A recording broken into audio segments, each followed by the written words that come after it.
এই পৃথিবীটা বড়ই স্বার্থপর। এখানে কাঁধের ব্যাগ ছাড়া আর কোনো কিছুই কোনো সময় আপনার সাথে থাকে না। আমি যখন চিন্তা করি যে আমার লাইফে শুধুমাত্র একটা ব্যাগই আছে, আর কিছু নাই। আর সেই ব্যাগটাই আমাকে খুব বেশি সঙ্গ দেয়।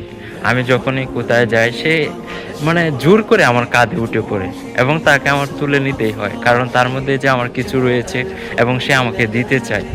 আম মানুষ চলে যায়, আসে, মানুষ থেকে যায়, মানুষ ছলনা করে, প্রতারণা করে। কিন্তু এই ব্যাগটা, এই কাঁধের ব্যাগটা কোনো সময় প্রতারণা করে না। সে আপনার সাথে ওতপ্রোতভাবে জড়িয়ে থাকে।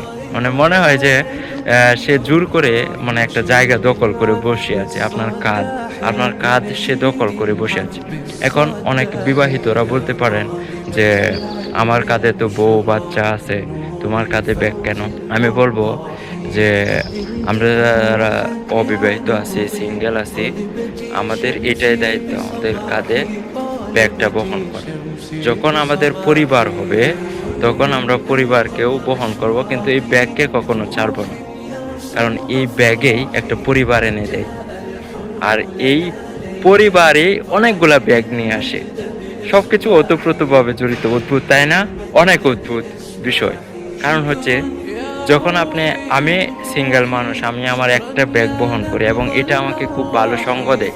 আমার ট্রেনে, আমার বাসে, আমার যাত্রাপথে সবসময় সে আমার কাঁধে থাকে। কিন্তু আপনাদের যাদের পরিবার আছে তাদেরও অনেকগুলা ব্যাগ আছে। কারণ আপনার একটা ব্যাগে অনেকগুলা ব্যাগ নিয়ে আসছে। সেটাও অদ্ভুত। আ আপনার যেমন বতে ব্যাগ, বতে বই, বতে বউ। সবকিছু বর মধ্যেই সীমাবদ্ধ।